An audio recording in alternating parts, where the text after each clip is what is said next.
राष्ट्रीय लोकतांत्रिक पार्टी के राष्ट्रीय संयोजक तथा नागौर सांसद हनुमान बेनीवाल शुक्रवार को नागौर जिले के मकराना और परबसा क्षेत्र में जिला परिषद एवं पंचायत समिति सदस्य चुनाव के तहत अपने प्रत्याशियों के समर्थन में तूफानी दौरे पर रहे। यहां उन्होंने तूफानी जनसंपर्क करके 1 दर्जन जनसंपर्क सभाओं में राष्ट्रीय लोकतांत्रिक पार्टी के उम्मीदवारों के पक्ष में मतदान करके उन्हें पंचायत समिति तथा जिला परिषद के चुनाव में विजयी बनाने का आह्वान किया। सांसद हनुमान बेनीवाल ने कहा कि पंचायती राज के चुनाव में भाजपा व कांग्रेस को हार जीत का कोई फर्क नहीं पड़ेगा, लेकिन यदि जनता राष्ट्रीय लोकतांत्रिक पार्टी के पक्ष में मतदान करके पंचायती समिति व जिला परिषद के चुनाव में उन्हें बहुमत देती है तो गांव गरीब किसान की आवाज मजबूत होगी और आने वाले 2023 के चुनाव में आरएलपी अकेली मजबूती से चुनाव लड़ेगी।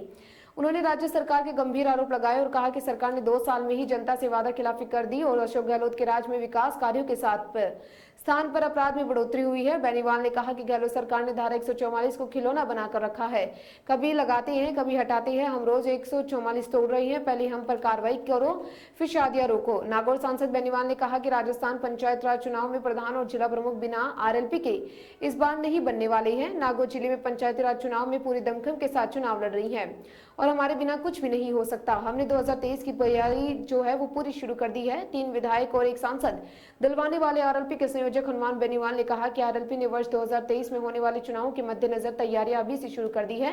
उन्होंने कहा कि कांग्रेस और बीजेपी के लिए पंचायत चुनाव इतने महत्व नहीं रखते जितना आरएलपी के लिए रखते हैं।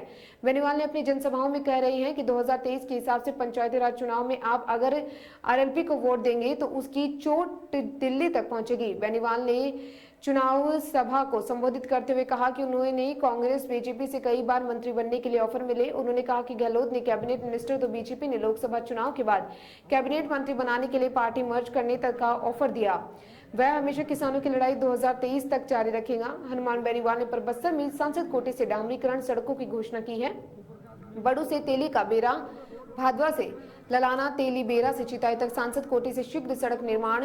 बेनीवाल ने परबत्सर केंद्रीय विद्यालय खुलवाने की बड़ी घोषणा की। सांसद बेनीवाल की सभाओं में जमकर भीड़ उमड़ी। देर रात्रि कर लोगों ने बेनीवाल के पहुंचने का इंतजार किया। विभिन्न गांवों में जनसंपर्क के दौरान ग्रामीणों और कार्यकर्ताओं ने सांसद बेनीवाल का भव्य स्वागत किया। बेनीवाल ने भी जनसभाओं को संबोधित करते हुए कांग्रेस भाजपा की बजाय आरएलपी को जिताने के लिए लोगों को जन समर्थन मांगा और जन समर्थन में रहे।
उपस्थित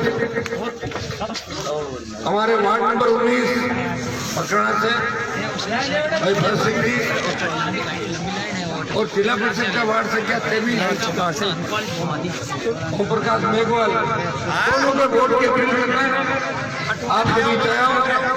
अभी लोकसभा का चुनाव का आपने जिला के मतदान करके मुझे हिंदुस्तान की सबसे बड़ी पंचायत के अंदर भेजा और को परमानेंट ससुराल भेजे आपने, इसलिए आपका बहुत बहुत धन्यवाद। भाइयों सही बात बने आ रही माइक जीवन में दूसरा अरे ये आवाज भाइयों, पहली बार राष्ट्रीय लोक तांत्रिक पार्टी राजस्थान का पहला शासन क्षेत्रीय पार्टी बनी, जिसने पंचायत चुनाव लड़के एक इतिहास राजस्थान के अंदर कायम किया। बड़े बड़े नेता हुए राजस्थान के अंदर, लेकिन खुद की पार्टी कोई नहीं बना पाया। ये आरएलपी किसानों जवानों के शोध, किसानों का आशीर्वाद और आम आदमी गरीब आदमी की आत्मा इसके अंदर बसती है। राष्ट्रीय लोक तांत्रिक पार्टी बनाने के बाद जो बोतल का चिन्ह मिला था लोकसभा चुनाव के दौरान, वसुंधरा और ज्योति बिरला ने बोतल का चिन्ह चुरा लिया था और मैं टाइल से आपके सामने आया और आपने टाइल से मुझे दिल्ली भेजा और मैं बोतल को वापिस लेके आ गया।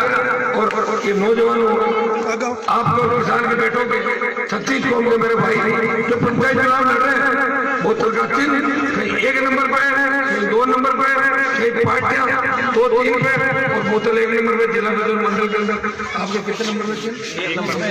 बताओ इनका 1 नंबर में, 1 नंबर का।